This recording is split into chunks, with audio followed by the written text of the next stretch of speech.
Hi guys, hope you're keeping well. Dr. K here. Now today is a slightly unusual video because I thought I'd give you a tour of my stone barn chapel. Here it is at home in the great British countryside, and a couple of you have emailed me and said you wanted to have a look, so I thought I'd give you a little tour of my traditional Latin Mass chapels to show you what it looks like, and perhaps we can even persuade camera person to sing a few bars. What do you reckon, camera person? Might do. You just want to sing, don't you?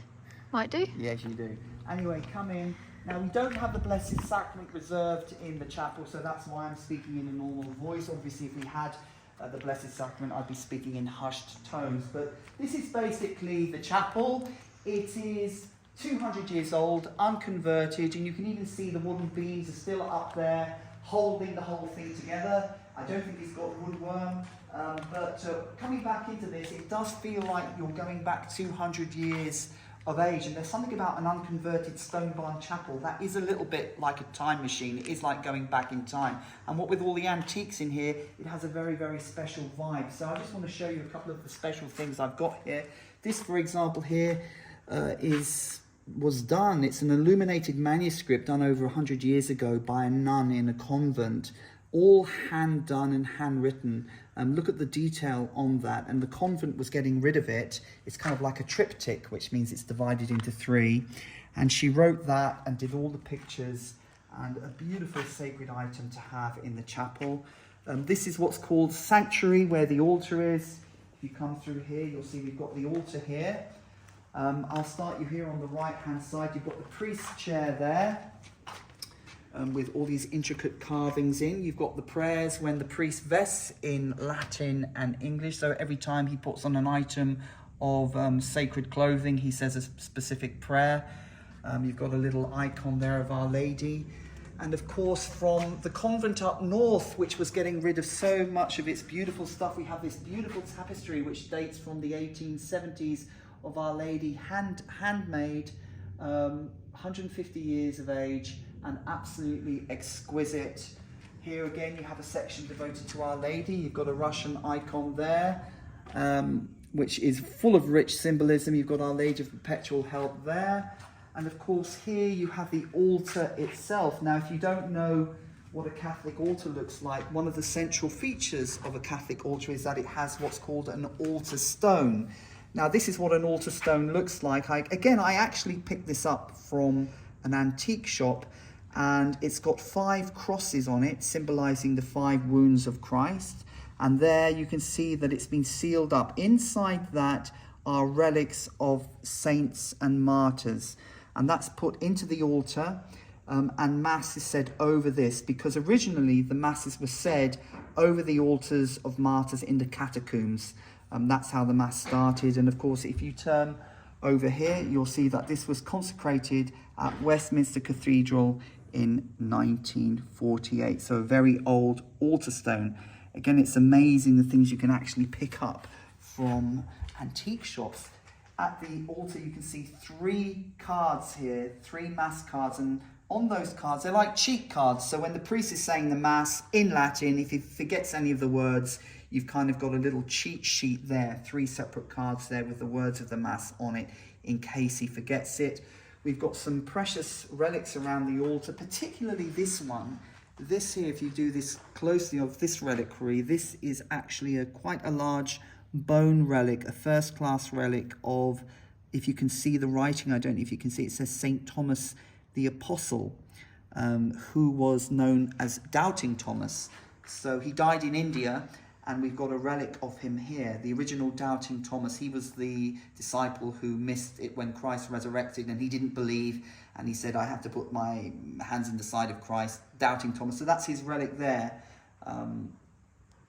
We've got some more relics, again, around the altar to give it that sacred space. We've got the Sacred Heart of Jesus, St. Joseph, of course. This is from a 19th century French church, and a beautiful tapestry here, again, from the convent up north. I don't know if a nun did it or whoever did it, but it's beautiful gold thread with the Blessed Sacrament in, again, over 150 years of age. And of course, at the altars, you've there got the altar rail, so when you go to Holy Communion, you kneel down.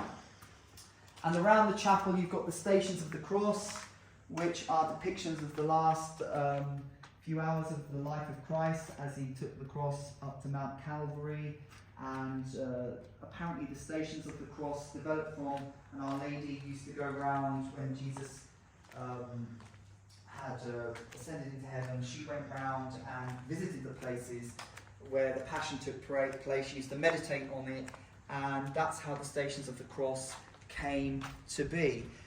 Here at the back of the church, we've got a section devoted again to Our Lady. You've got the Immaculate Heart of Mary, again Our Lady of Perpetual Help, and of course, if you're Mexican, you'll recognize Our Lady of Guadalupe, which is a miraculous image which was found on the tilma of Saint Juan Diego back in the 16th century. It just miraculously appeared. You can see it in Mexico. It's not a human author who made it. It was shown to the bishop as proof that the visions that he saw were real, and they've analysed it, taken it into scientific laboratories and all sorts of stuff. But, you know, those who believe are going to believe, and those who don't believe will not believe. So I'm not here to persuade you either way. I'm just here to show you some of the beautiful things we have. There we have is Our Lady of Lourdes, and of course another beautiful picture there of Our Lady and the child Jesus, which was done by an author, a painter, back in 1958. So to finish off our tour of the chapel, I think we're going to do a little song, and a camera person has been waiting for this for quite a long time. Yes. So we'll just do. We'll just do half of Panis Angelicus, just to show everyone that you can actually still sing. Well, hopefully. And, not sure. Yeah. So here we go. Okay. So 1, 2, 3, 4. Panis Angelicus, et panis hominum, et panis Angelicus figuris terminum, ora mirabilis, manducat Dominum, Pauper, salvus et humilis,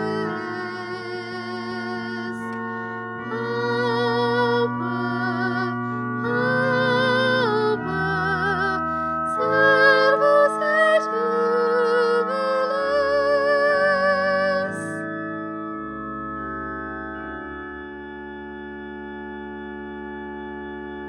How was that, camera person?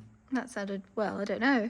Did you practice I that? did my best, not really. Not really. No, I think we were natural. Anyway, hope you enjoyed the tour of my chapel. God bless you all. Hit that like button. And even if you're not religious, I hope you enjoyed seeing the antiques and what can be done with an unconverted stone barn. God bless you all, and I'll talk to you soon.